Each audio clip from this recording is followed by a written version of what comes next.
Welcome to the Tech Egg. Don't get scrambled. Enjoy the video. You begin by powering the stack safely.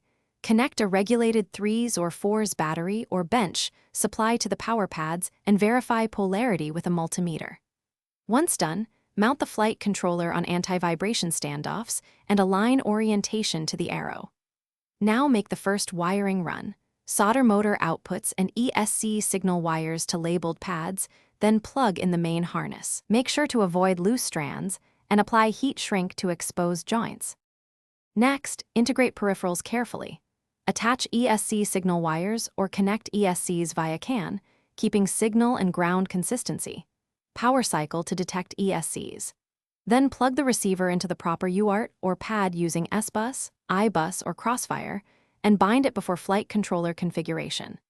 Connect I2C or SBI sensors and GPS to their headers, ensuring TX/RX and VCC/GND are correct. Once connected, tidy wiring and fasten antennas to avoid interference during. Finally, connect to the configuration tool on your computer, flash-compatible firmware, select the correct board and set orientation, then configure mixer and fail-safe values.